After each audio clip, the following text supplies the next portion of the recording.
안녕하세요. 건강에 도움을 드리는 하루 약방입니다. 여러분, 김치 좋아하시죠? 아침에도, 점심에도, 저녁에도. 밥상 위 김치는 습관입니다. 익숙하면 안심합니다. 하지만 익숙함이 위험이 될 때가 있습니다. 잘못 먹으면 간이 먼저 무너집니다. 오늘 그 이유를 끝까지 알려드리겠습니다. 간은 우리 몸의 정수기입니다. 하루 종일 독소를 걸러냅니다.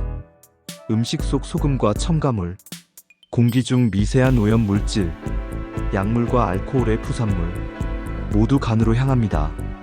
간은 묵묵히 해독합니다. 하지만 과부하가 오면 조용히 상합니다. 눈에 띄지 않게 서서히. 그래서 더 무섭습니다. 김치 한 접시, 가볍게 드시죠? 하지만 그 속에 소금이 많습니다. 절임 단계에서 이미 소금이 들어갑니다. 양념과 젖이 더해지면 더 늘어납니다. 한 끼에 몇 조각, 대수롭지 않게 먹습니다. 세 끼가 지나면 합이 커집니다. 하루가 지나면 간은 지칩니다. 나트륨은 혈압만의 문제가 아닙니다. 수분과 전해질 균형이 흔들립니다. 간과 신장이 동시에 부담을 받습니다. 해독 효소의 여력이 줄어듭니다. 노폐물이 쉽게 쌓입니다. 피로가 잘 풀리지 않습니다. 식사 후 속이 더부룩합니다. 머리가 무겁습니다. 밤에 잠이 얕아집니다. 아침이 붓습니다. 이게 다 우연일까요? 아니요. 간의 신호일 수 있습니다. 김치 국물, 버리기 아깝죠. 그래서 국물까지 드십니다. 그 한 숟가락에 소금이 많습니다. 밥 한 숟가락, 국물 한 숟가락. 그렇게 몇 끼 반복됩니다. 하루가 끝나면 간은 더 지칩니다. 국물만 줄여도 결과가 달라집니다. 묵은지, 깊은 맛이 납니다. 하지만 지나치게 오래되면 산도가 높아집니다. 위와 간을 동시에 자극합니다. 속쓰림이 잦아집니다. 트림이 늘어납니다. 소화가 더디게 진행됩니다. 그날따라 더 피곤합니다. 그 신호 지나치지 마세요. 젓갈도 밥도둑입니다. 손이 자꾸 갑니다. 하지만 나트륨은 아주 높습니다. 저렴한 제품일수록 더 짤 수 있습니다. 성분표를 보면 금방 알 수 있습니다. 숟가락이 아니라 젓가락으로 덜어 드세요. 양이 줄어도 맛은 납니다. 습관이 바뀌면 결과가 바뀝니다. 끓이면 괜찮지 않을까? 볶으면 줄지 않을까? 많이 묻습니다. 끓여도 나트륨은 잘 줄지 않습니다. 볶아도 기본적으로 남아 있습니다. 조리한다고 안전해지지 않습니다. 국물 요리는 더 많이 먹게 됩니다. 김치찌개, 부대찌개, 라면과 김치, 짠 음식과 짠 반찬의 겹침. 간은 그곳에서 크게 지칩니다. 하루를 돌아봅시다. 아침에 김치, 점심에 김치찌개, 저녁에 젓갈, 그 사이 과자나 라면, 여기에 김치 국물까지. 이 조합이 반복되면 간은 과부하입니다. 겉으로 멀쩡해 보여도 속은 다릅니다. 이제 방법을 드리겠습니다. 오늘부터 바꿀 수 있습니다. 큰 결심이 필요하지 않습니다. 작은 습관부터 시작하면 됩니다. 첫째, 양을 줄입니다. 밥 한 공기, 김치 두세 조각. 이걸 기준으로 삼으세요. 접시는 작게, 젓가락은 느리게. 국물은 내려놓습니다. 떠먹지 않습니다. 버리기 아깝다면 조리에만 소량 사용하세요. 조금만 줄여도 큰 차이가 납니다. 둘째, 저염 김치를 고릅니다. 포장 앞면만 보지 마세요. 영양 성분표를 꼭 확인하세요. 1회 제공량의 나트륨을 비교하세요. 100g당 수치를 확인하세요. 브랜드마다 큰 차이가 납니다. 덜 짠 제품을 고르세요. 심심하면 부재료로 보완하세요. 배, 사과, 양파를 얇게 썰어 곁들이세요. 자연스러운 단맛이 올라옵니다. 셋째, 직접 담그면 더 좋습니다. 소금을 평소보다 20에서 30% 줄여보세요. 새우젓과 액젓의 양을 조금 줄이세요. 대신 무, 배, 사과, 양파 비율을 늘리세요. 마늘과 생강은 향만 살짝. 절임 시간은 충분히, 헹굼은 꼼꼼히. 물기는 최대한 빼고 버무립니다. 숙성은 서늘하고 깨끗한 곳에서. 김치는 위생이 절반입니다. 변질의 대부분은 보관에서 시작됩니다. 넷째, 신선한 채소를 더합니다. 상추, 깻잎, 오이, 당근, 샐러리, 밥 한 숟갈, 김치 한 조각, 채소 한 입. 이 순서를 반복하세요. 식이섬유가 나트륨을 희석합니다. 포만감이 올라갑니다. 김치 과다 섭취가 줄어듭니다. 간의 부담이 내려갑니다. 다섯째, 젓갈은 특별한 날만. 매일 밥도둑은 결국 간도둑입니다. 일주일에 한두 번이면 충분합니다. 숟가락 대신 젓가락으로 덜어 드세요. 적은 양으로도 풍미는 살아납니다. 조금만 바꿔도 결과가 달라집니다. 여섯째, 라면, 김치, 국물의 조합을 멈춥니다. 한 번에 짠 요소가 세 가지입니다. 국물은 남기는 연습을 하세요. 면만 건져 먹어도 섭취량이 줄어듭니다. 김치는 고명처럼 소량만. 대신 오이, 파, 버섯을 더하세요. 일곱째, 외식에서 주의합니다. 찌개, 전골, 탕류는 기본적으로 짭니다. 이때 김치는 추가가 아니라 대체입니다. 짠 국물은 덜고 김치는 조금만. 물 한 잔을 먼저 마십니다. 한 입 먹고 한 모금 습관화하세요.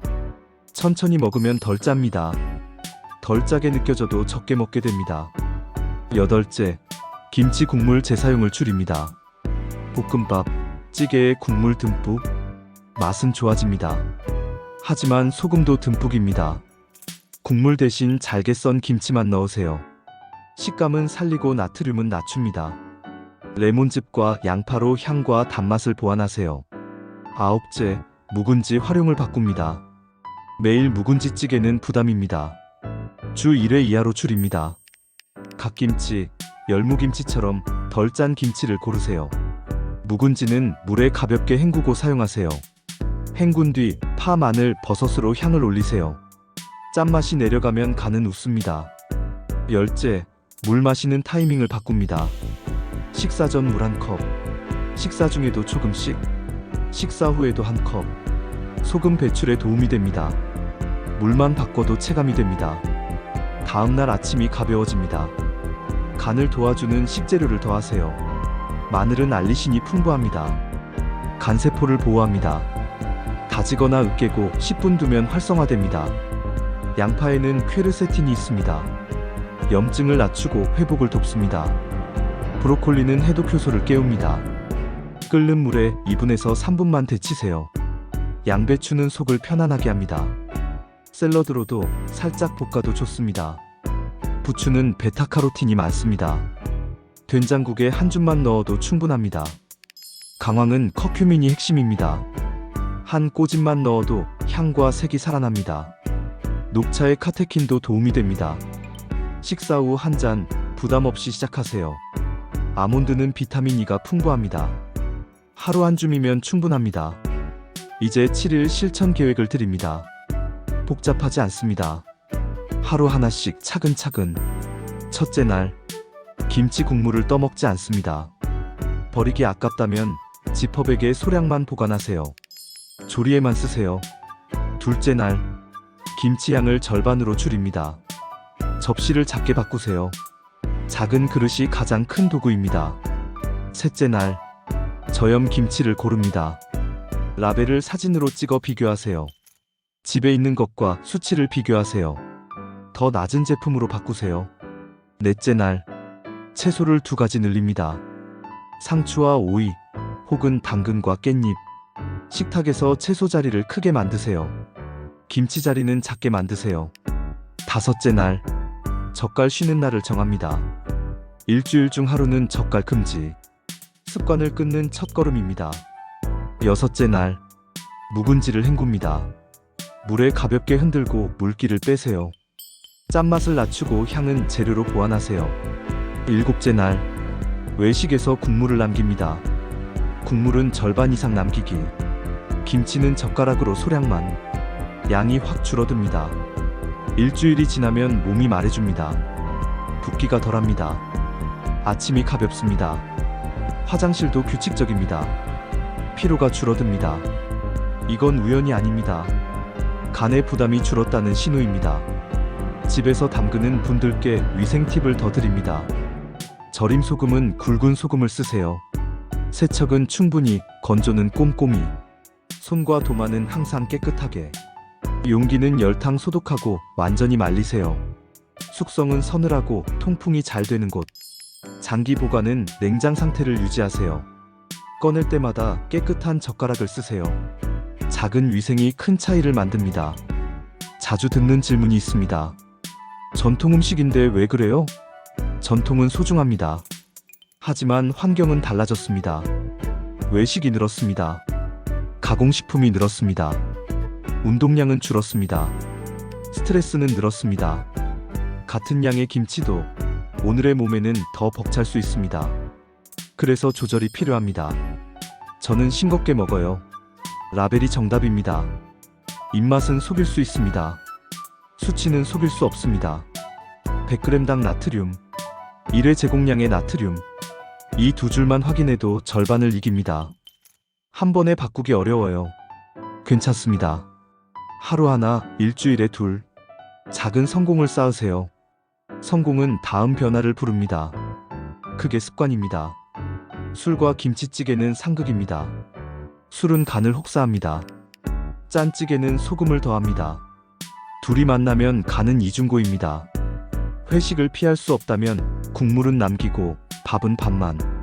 김치는 두세 조각으로 제한하세요. 다음 날은 물과 채소로 회복하세요.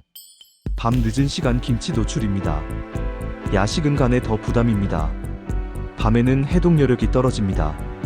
짜고 매운 자극은 다음 날까지 이어집니다. 밤에는 따뜻한 물이나 과일을 선택하세요. 배, 사과, 바나나 같은 부드러운 과일. 간은 고마워합니다. 운동은 최고의 보조 치료입니다. 땀으로 나트륨이 빠져나갑니다. 걷기만 해도 충분합니다. 식사 후 15분 산책. 매일 계속해보세요. 수치가 달라집니다. 운동 전후 물 한 컵도 잊지 마세요. 체중이 늘면 간은 더 힘듭니다. 복부 지방과 지방간은 연결됩니다. 김치를 줄이고 채소를 늘리면 칼로리도 자연스럽게 줄어듭니다. 체중이 내려가면 간 수치도 좋아집니다. 한 달만 실천해도 차이가 납니다. 정리하겠습니다. 김치는 나쁜 음식이 아닙니다. 문제는 과도한 양과 잘못된 습관입니다. 국물을 떠먹는 습관, 묵은지만 고집하는 습관, 짠 음식과 겹치는 습관, 젓갈을 매일 찾는 습관. 이 네 가지만 끊어도 간은 크게 좋아집니다. 대신 이렇게 바꾸세요. 김치는 두세 조각, 국물은 남기기, 저염 제품으로 교체, 채소 2가지 곁들이기, 젓갈은 특별한 날만, 외식에서는 국물 절반 남기기, 물을 자주 마시기, 라벨을 사진으로 찍어 비교하기. 이 9가지면 충분합니다. 여러분의 선택이 내일을 바꿉니다. 오늘 저녁 식탁부터 바꿔보세요. 김치 접시는 작게, 채소 그릇은 크게, 국물은 반만, 젓갈은 잠깐 쉬기, 물 한 컵은 먼저. 작은 변화가 큰 차이를 만듭니다. 간은 침묵합니다. 하지만 결과는 확실합니다. 아침이 가벼워지고 붓기가 빠지고 소화가 편해지고 기운이 돌아옵니다. 몸이 답해줍니다. 고마워 라고요. 여러분의 간이 편해지면 하루가 달라집니다. 집중력이 올라갑니다. 밤잠이 깊어집니다. 표정이 밝아집니다. 이 모든 출발점은 식탁입니다. 김치를 버리라는 말이 아닙니다. 김치를 제대로 먹자는 겁니다. 적당히 현명하게 균형 있게. 그렇게 먹으면 김치는 친구입니다. 그렇게 먹지 않으면 김치는 부담입니다. 선택은 오늘의 습관입니다. 오늘 영상이 도움이 되셨다면 좋아요와 구독 부탁드립니다.